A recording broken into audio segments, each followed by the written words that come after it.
योगी जो समझा जाता है कि शांत चित्त स्वभाव, अगर योगी होगा तो ऐसा होगा, ऐसा दिखेगा, ऐसा करेगा, वैसा लिखेगा, वैसा रहेगा, ऐसा खाएगा। उन्होंने अपनी योगी होने के कारण अपने आप को योगत्व में बांधा नहीं कि मैं योगी हूं, महायोगी हूं, तो उसके सिवा मैं कुछ भी नहीं हूं। नमस्कार दोस्तों, आज मैं बात करने वाला हूं एक ऐसे दैत्य के बारे में जो आज भी जीवित है, जिसको आज तक मारा नहीं जा सका।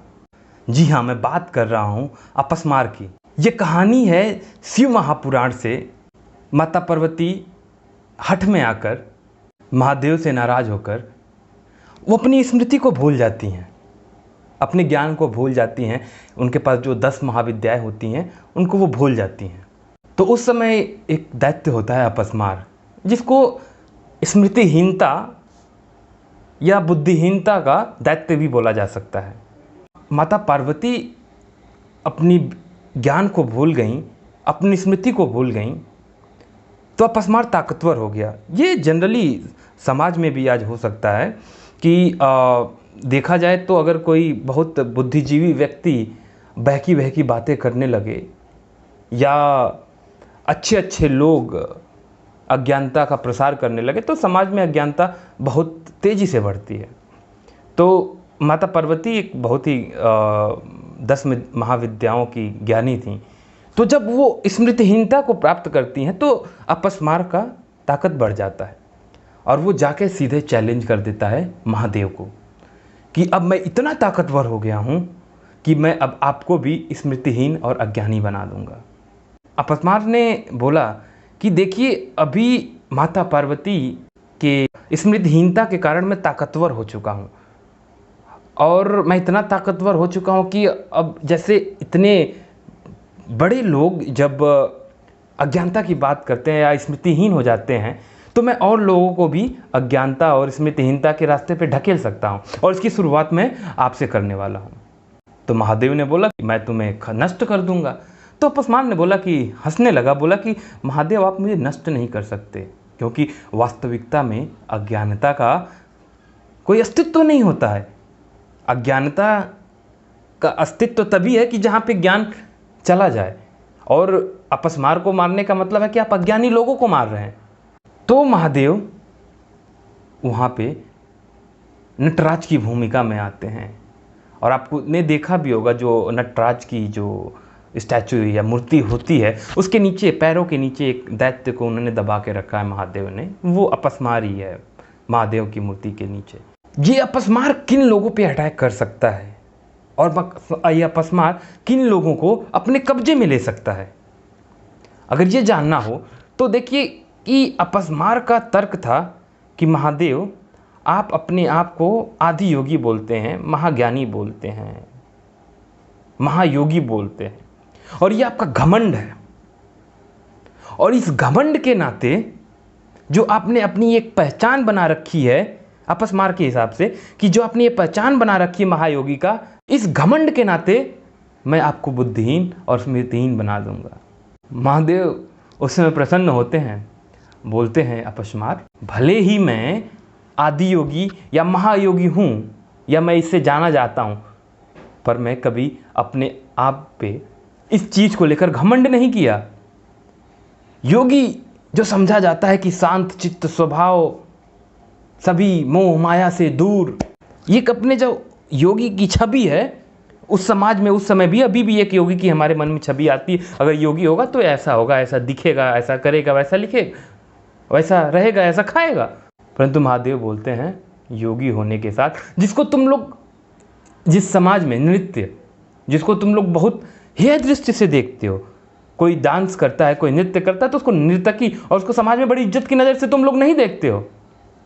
तो योगी होने के साथ साथ मैं कभी अपने आप को बस योगी की तरह आइडेंटिफाई नहीं किया, योगी की तरह मैं अपनी पहचान नहीं बनाई, बस मैं नृत्य भी करता हूँ। और मुझे इस बात का घमंड बिल्कुल भी नहीं है कि मैं योगी हूँ। नटराज की भूमिका में आके कि ऐसा, नटराज का मतलब नट मतलब नृत्य करने वाला, राज मतलब बहुत अच्छा नृत्य करने वाला, जो सबसे अच्छा नृत्य करता हो। तो उन्होंने नृत्य किया और अपस्मार उस समय जब कमज़ोर पड़ गया और उन्होंने उसको पैरों के नीचे दबा दिया। तो अगर हम देखें कि ये अपस्मार के सामने महादेव के नृत्य करने का मतलब क्या था, दरअसल ऐसा होता क्या है हमारे साथ, हम अपने आप को किसी पहचान में बांध लेते हैं और जिस क्षण हमने अपने आप को किसी एक पहचान में बांधा उस समय हमारे अंदर अहंकार उत्पन्न हो जाता है। और जो ये अहंकार होता है ये हमारे आने वाले ज्ञान को रोकता है, हमारे ज्ञान वर्धन को रोकता है।